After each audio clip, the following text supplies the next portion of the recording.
দণ্ডপ্রাপ্ত ক্ষমতাচ্যুত প্রধানমন্ত্রী শেখ হাসিনাকে ভারত থেকে ফেরানোর প্রক্রিয়া চলছে বলে জানিয়েছেন প্রধানমন্ত্রীর উপদেষ্টা মাহদি আমিন। সরকারের দায়িত্ব গ্রহণের 5 মাস পূর্তি উপলক্ষে সংবাদ সম্মেলনে কথা জানান তিনি।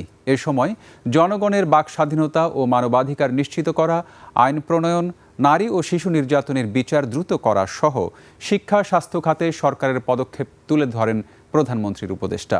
আরও জানাচ্ছেন শাকেরা আরজু।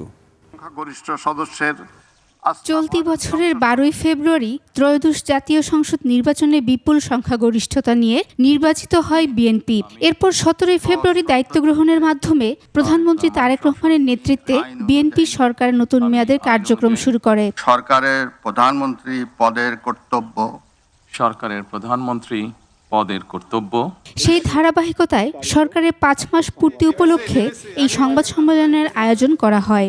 সচিব এবং আমাদের মুখপাত্র নির্বাচনের ইশতেহার অনুযায়ী জনগণের অধিকার আদায়ে বিভিন্ন পদক্ষেপ তুলে ধরেন প্রধানমন্ত্রীর উপদেষ্টা মাহদি আমিন। বলেন, ক্ষমতা গ্রহণের 150 দিনের মধ্যে জনগণের আস্থা ও নিরপেক্ষতা অর্জনে সক্ষম হয়েছে সরকার। শিশু রামিসা ধর্ষণ ও হত্যা মামলার রায় 19 দিনে এবং মেহেরপুরের শিশু ধর্ষণ মামলার রায় 29 কার্যদিবসের মধ্যে সম্পন্ন করে দ্রুততম সময়ে বিচার নিশ্চিতের নতুন নজির স্থাপিত হয়েছে। শহীদ রাষ্ট্রপতি জিয়াউর রহমানের হত্যাকারী মোজাফফর হোসেনকে ঢাকা থেকে গ্রেফতার করা হয়েছে।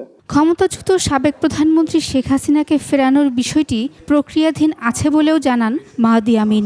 এছাড়াও শেখ হাসিনার পরিবারের পাচারকৃত 76,000 কোটি টাকা ফেরাতে চুক্তি করেছে সরকার বলে জানান তিনি। ফ্যাসিবাদী সে অপশক্তি আওয়ামী লীগের রাজনীতির ক্ষেত্রে আমাদের একটি প্রাতিষ্ঠানিক এবং সংসদীয় সিদ্ধান্ত গ্রহণ। আওয়ামী লীগ নেত্রী শেখ হাসিনাকে ফিরিয়ে আনার লক্ষ্যে ভারত সরকার কাছে প্রত্যর্পণের যে বিষয় সেটি প্রক্রিয়াধীন। সংবাদ সম্মেলনে প্রধানমন্ত্রী প্রেস সচিব জানান, জুলাই সনদ বাস্তবায়নে কাজ করছে সরকার। সাউথ প্লাজায় স্বাক্ষরিত হয়েছিল, যেভাবে স্বাক্ষরিত হয়েছিল সেভাবে বাস্তবায়ন করছে। সুতরাং 31 দফা এবং জুলাই জাতীয় সনদ এগুলো সরকার পর্যায়ক্রমে বাস্তবায়ন করে চলছে। দেশের রাজনৈতিক অধিকার, পারস্পরিক ন্যায্যতা, সীমান্ত আকাশসীমা নিরাপত্তা জোরদার করা হয়েছে বলে সংবাদ সম্মেলনে জানানো হয়। আসলে চলছে কিনা, সরকার বাস্তবায়ন করছে কিনা। শাকেরা আরজু, 21 টেলিভিশন, ঢাকা।